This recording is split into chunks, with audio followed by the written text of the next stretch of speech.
Capítulo 5 Eu simplesmente não entendo, disse Klaus, o que não era algo que ele dissesse com muita frequência.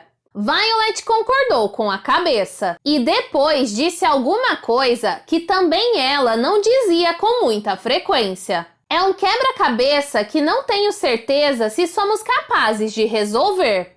Pietre-si camolavia del rechiotemechite, disse Sunny, o que era algo que ela só tinha dito uma vez antes daquela. Significava alguma coisa na linha D. Devo admitir que não tenho a mais pálida ideia do que está acontecendo. E na primeira vez em que a mais jovem dos Baudelaire dissera isso, ela acabara de ser trazida para a casa do hospital onde nascera e estava olhando para os irmãos quando eles se debruçaram sobre o berço para saudá-la. Desta vez, ela estava sentada na ala inacabada do hospital onde trabalhava, olhando para os irmãos, enquanto eles tentavam adivinhar o que Hal queria dizer quando mencionara os fogos Snicket. Se eu estivesse com as crianças, teria-lhes contado uma longa e terrível história sobre homens e mulheres que se juntaram a uma nobre organização apenas para ver suas vidas arrasadas por um homem ganancioso e um jornal preguiçoso. Mas os irmãos estavam sozinhos. E tudo o que tinham da história eram umas poucas páginas dos cadernos dos Quagmire. Era noite, e depois de trabalhar o dia inteiro na biblioteca de registros, os órfãos Baudelaire se acomodaram o melhor que puderam na seção semi-acabada do Hospital Heinrich. Mas lamento ter de dizer que a frase "se acomodaram o melhor que puderam" aqui significa absolutamente sem comodidade. Violet encontrara algumas lanternas feitas para o uso dos operários da construção quando estivessem trabalhando em cantos escuros. Mas quando elas as arrumou de modo a iluminar as suas imediações, a luz só fez tornar mais claro exatamente o quanto eram imundas as suas imediações. Klaus encontrara alguns pedaços de lona usados pelos pintores para não deixar pingar tinta no chão, mas quando ele os enrolou em volta de si mesmo e das irmãs, o calor só fez tornar claro o quanto era enregelante quando o vento da noite soprava através das folhas de plástico pregadas nas tábuas. E Sunny usara os dentes para picar algumas frutas da tigela de Hal e fazer uma espécie de salada de frutas para o jantar. Mas cada bocado de fruta picada só fez tornar claro exatamente o quanto era inadequado viver em um lugar tão vazio e solitário. E muito embora estivesse claro para as crianças o quanto eram imundas, enregelantes e inadequadas suas novas acomodações, não havia mais nada que parecesse claro. Queríamos usar a biblioteca de registros para saber mais sobre Jacques Snicket, disse Violet. Mas podemos acabar sabendo mais sobre nós mesmos. Que diabo você acha que está escrito sobre nós naquela pasta que Hal mencionou? Não sei, respondeu Klaus. E também não acho que Hal saiba. Ele disse que não lê nada nas pastas. Serge, disse Sunny o que queria dizer. E eu estava com medo de perguntar para ele algo mais sobre isso. Eu também, disse Violet. Só não podemos chamar atenção sobre nós. A qualquer minuto, Hal pode tomar conhecimento de que somos procurados por assassinato e seremos arrastados para a cadeia antes de ficarmos sabendo mais alguma coisa. Nós já escapamos de uma cela de cadeia, disse Klaus. Não sei se conseguiremos fazer isso de novo. Eu pensei que se tivéssemos uma chance de examinar aquelas páginas dos cadernos de Duncan e Isadora, disse Violet, descobriríamos as respostas para as nossas perguntas. Mas as anotações dos Quagmire são muito difíceis de ler. Klaus franziu o senho e moveu alguns fragmentos das páginas dos Quagmire como se fossem peças de um quebra-cabeça. O lançador de arpões rasgou estas páginas em pedacinhos, disse ele. Olha o que Duncan escreveu aqui. Jack Snicket trabalhou como voluntário para a CSC, que significa e depois está rasgado bem no meio da frase. E nesta página, disse Violet pegando uma folha na qual não aguento nem pensar. Está escrito: em fotos ou em público é coisa clara. Muito raramente Snicket mostra a cara. Isadora deve ter escrito isso. É um dístico rimado. Este fragmento diz apartamentos, disse Klaus, e contém algo que parece ser a metade de um mapa. Pode ter algo a ver com o apartamento onde moramos com Esme e Jerome Squalor. Nem me lembre disso, disse Violet estremecendo só de pensar em todas as desventuras que as crianças sofreram na Avenida Sombria 667. Rabave, disse Sunny apontando para um dos pedaços de papel. Há 2 nomes nesta página, disse Violet. Um deles é Alf Unkut. Esse é o homem que escreveu aquela peça horrível que Olaf nos forçou a representar, disse Klaus. Eu sei, disse Violet, mas o outro nome eu não reconheço, Anagrama. Bem, os Quagmire estavam pesquisando o Conde Olaf e o seu plano sinistro, disse Klaus. Talvez Anagrama seja um dos parceiros de Olaf. Provavelmente não é o homem com mão de gancho, disse Violet. Nem o careca de nariz comprido. Ana normalmente não é um nome de homem. Poderia ser o nome de uma das mulheres de cara branca, disse Klaus. Orlando, disse Sunny o que queria dizer. Ou aquele que não parece homem nem mulher. Ou alguém que ainda nem conhecemos. Disse Violet com um suspiro e voltou a atenção para um outro pedaço de papel. Esta página não está nem um pouco rasgada, mas tudo que ela contém é uma longa lista de datas. Parece que alguma coisa estava acontecendo a cada 12 semanas ou coisa assim. Klaus pegou o menor de todos os fragmentos e ergueu-o para que as irmãs vissem. Atrás dos óculos, seus olhos pareciam muito tristes. Este pedaço diz apenas fogo, disse ele mansamente. E os 3 Baudelaire baixaram tristemente o olhar para o chão empoeirado. Com qualquer palavra, existem associações subconscientes, o que quer dizer simplesmente que certas palavras fazem você pensar em certas coisas, mesmo que não queira. A palavra bolo, por exemplo, pode lembrar o seu aniversário. E as palavras diretor da prisão podem lembrar alguém que você não vê há muito tempo.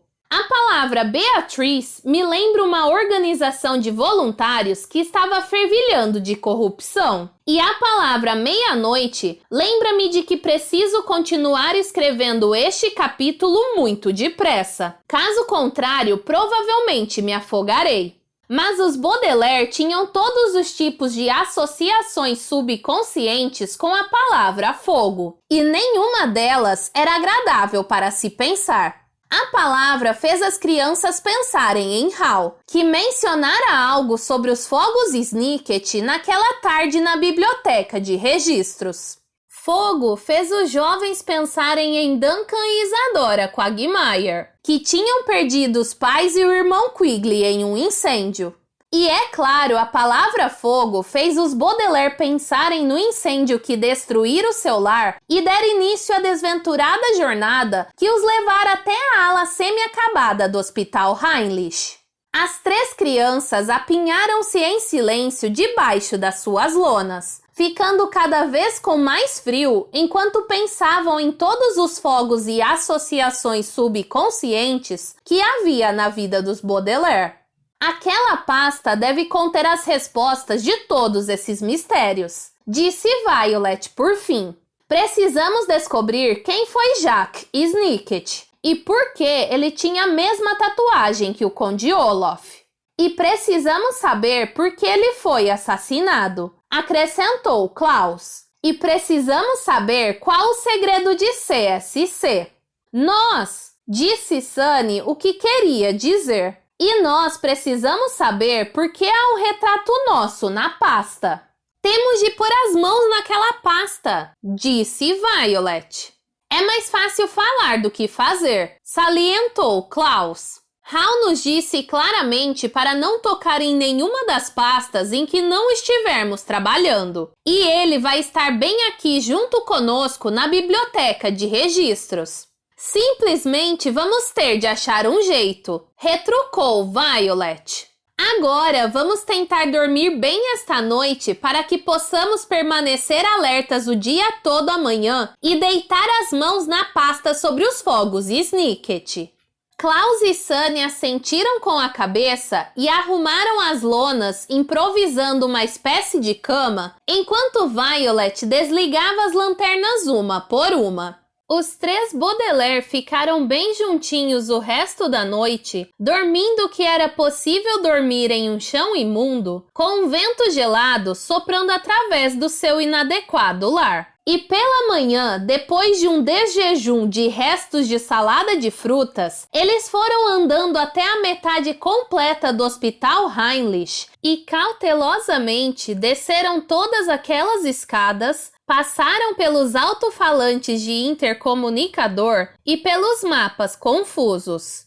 Hal já estava na biblioteca de registros quando eles chegaram, destrancando os arquivos de aço com seu comprido anel de chaves. E imediatamente Violet e Klaus começaram a trabalhar arquivando as informações que tinham chegado durante a noite, enquanto Sunny voltava a atenção dos seus dentes para os arquivos de aço que precisavam ser abertos. Mas as cabeças dos Baudelaire não estavam no arquivamento ou em arquivos de aço. Suas cabeças estavam naquela pasta.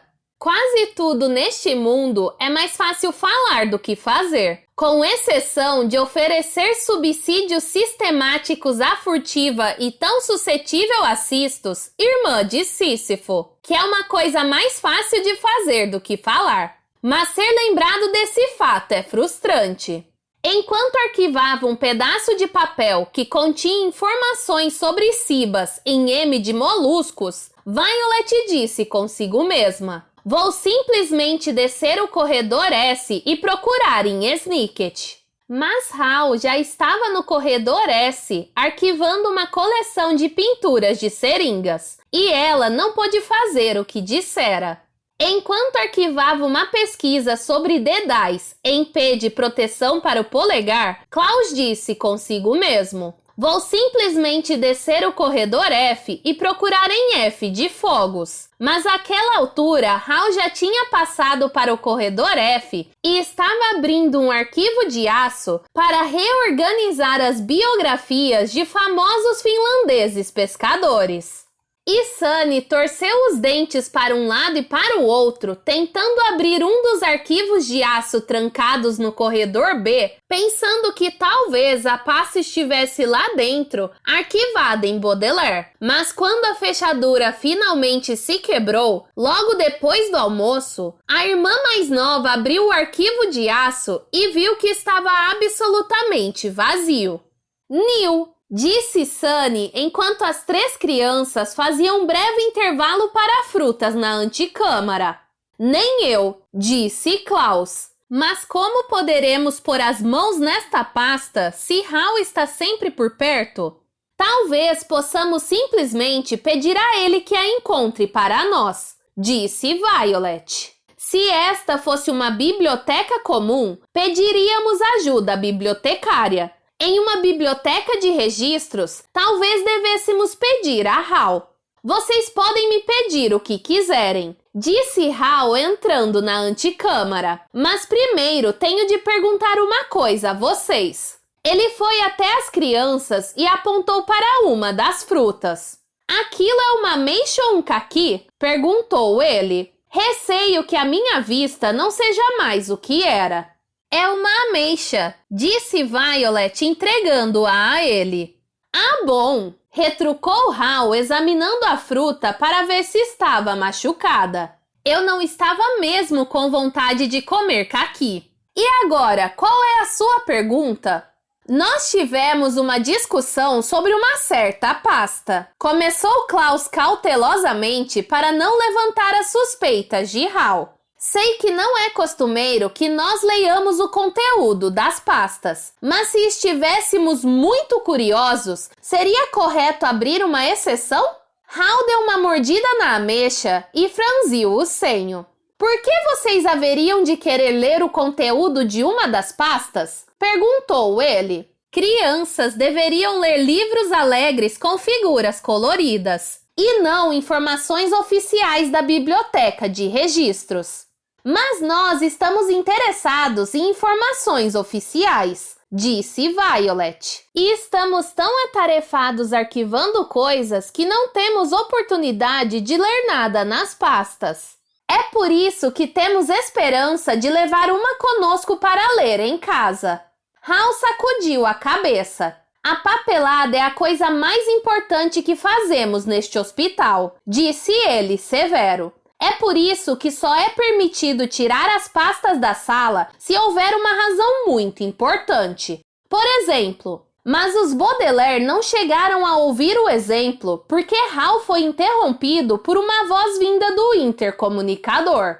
Atenção! Disse a voz, e as crianças se voltaram para encarar um pequeno alto-falante quadrado. Atenção, atenção! Os três irmãos se entreolharam chocados e horrorizados, e depois olharam para a parede onde estava pendurado o alto-falante. A voz que vinha do intercomunicador não era a de Babs. Era uma voz apagada, e era uma voz estridente, mas não era a voz da diretora de recursos humanos do Hospital Heinrich. Era uma voz que os Baudelaire ouviam onde quer que estivessem, não importa onde morassem ou quem tentasse protegê-los. E muito embora as crianças tivessem ouvido essa voz antes tantas vezes, jamais se acostumaram com seu tom de escárnio, como se a pessoa que falasse estivesse contando uma piada com um final horrível e violento. Atenção! Disse a voz de novo, mas não era preciso dizer aos órfãos para prestar atenção à terrível voz do Conde Olaf. Babs pediu demissão do Hospital Heinrich. Disse a voz, e os irmãos tiveram a sensação de que podiam ver o sorriso cruel que estava na cara de Olaf sempre que ele estava contando mentiras. Ela decidiu perseguir a carreira de dublê e começou imediatamente a se atirar do alto de edifícios. Meu nome é Matatias e sou o novo diretor de recursos humanos. Vou conduzir uma inspeção completa de todos os funcionários aqui do Hospital Heinrich, sem exceção, a começar imediatamente. Isso é tudo. Uma inspeção, disse Hal terminando de comer a sua ameixa. Que absurdo! Eles deviam acabar a outra metade do hospital em vez de perder tempo inspecionando tudo. O que acontece durante uma inspeção? Perguntou Violet. Ora, eles apenas vêm e dão uma olhada em você, disse Hal despreocupadamente e começou a andar de volta para o trabalho. Há muito mais informações para arquivar. Já vamos, um minutinho só, prometeu Klaus. Ainda não acabei de comer a minha fruta. Bem, apressem-se, disse Hal e saiu da anticâmara. Os Baudelaire se entreolharam preocupados e desalentados. Ele nos encontrou outra vez, disse Violet falando baixinho para Hal não ouvir. Com o som do seu coração batendo assustado, ela mal podia ouvir a própria voz. Ele deve saber que estamos aqui, concordou Klaus. É por isso que está fazendo a inspeção, para que possa nos encontrar e nos sequestrar. Contar, disse Sunny. Contar para quem? Perguntou Klaus. Todo mundo pensa que o Conde Olaf está morto. As pessoas não vão acreditar em 3 crianças dizendo que ele se disfarçou como Matatias, o novo diretor de recursos humanos. Especialmente 3 crianças que saíram na primeira página do Pundonor Diário como procuradas por assassinato. Acrescentou Violet. Nossa única chance é pegar aquela pasta sobre os fogos Snicket e ver se encontramos ali algum indício que possa levar Olaf à justiça. Mas não é permitido levar pastas para fora da biblioteca de registros, disse Klaus. Então teremos de ler aqui mesmo, disse Violet.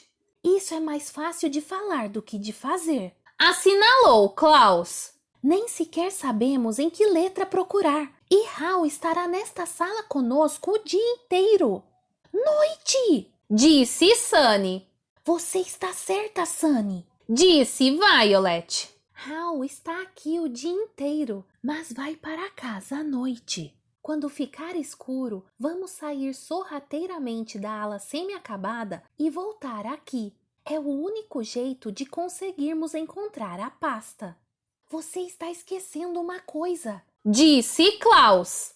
A biblioteca de registros vai estar muito bem trancada à noite. Hal tranca todos os arquivos de aço. Está lembrada? Eu não tinha pensado nisso, admitiu Violet. Posso inventar uma gazua, mas não tenho certeza de que terei tempo de inventar gazuas suficientes para funcionar em todos aqueles arquivos de aço. Dishu! Disse Sunny, o que queria dizer alguma coisa como: e eu preciso de várias horas para abrir um arquivo de aço com os dentes. Sem as chaves, nunca vamos conseguir pegar a pasta, disse Klaus. E sem a pasta, nunca derrotaremos o Conde Olaf. O que podemos fazer? As crianças deram um suspiro e pensaram muito, concentrando-se ao máximo e olhando fixamente para a frente ao fazer isso. E assim que olharam fixamente para a frente, viram uma coisa que lhes deu uma ideia. A coisa que viram era pequena, redonda, tinha uma pele colorida e lustrosa, e os jovens puderam ver que era um caqui. Porém, os Baudelaire sabiam que quando a vista de alguém não é mais o que era, o caqui pode parecer uma ameixa. Os órfãos Baudelaire ficaram ali sentados olhando para o caqui e começaram a pensar como poderiam enganar alguém fazendo-o pensar que uma coisa era na realidade outra coisa.